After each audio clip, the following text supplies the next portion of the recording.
Ireland, land of rain, sheep, and a deep-rooted history with the Catholic religion. Now, Ireland's changed a lot in the last few years. We still love family, and we still have lots of kids, so why aren't we all driving cars like this? The new Citroen SpaceTourer. You may be familiar with the Citroen C4 Picasso, and that's an MPV in a traditional sense. It's got 7 seats and everything, but this is a little bit different.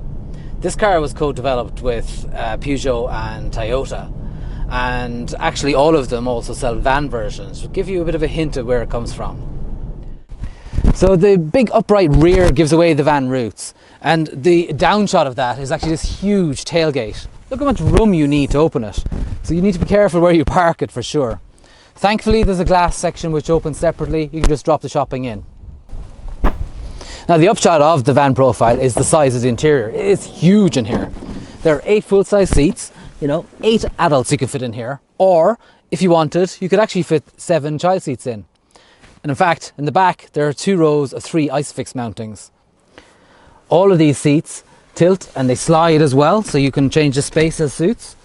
And as well as that, of course, they all can be removed.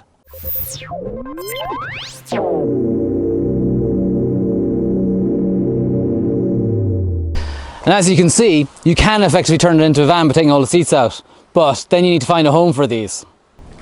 And though it's a tall car, Citroen has provided this nice step, makes it very easy to get into.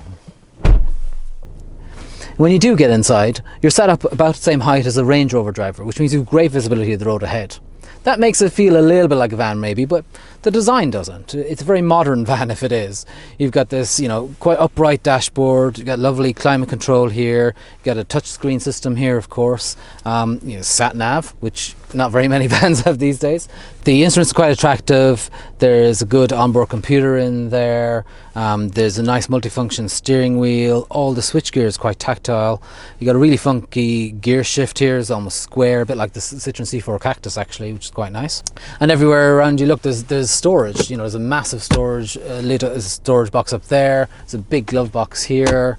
There's lots of storage in the doors. In here you have a nice little alcove for your smartphone. You plug it into USB. You have 2 options then. You have MirrorLink and Apple Carplay. It works very well.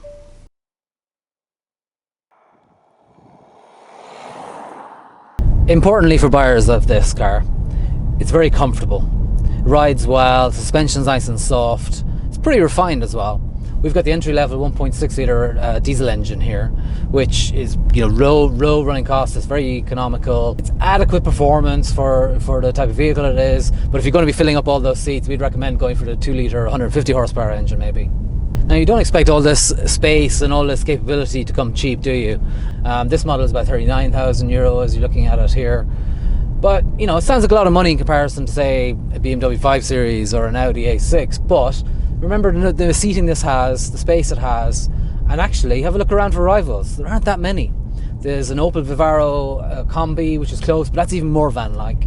And actually this car's biggest rivals are the cars that Peugeot and Toyota make on the same platform.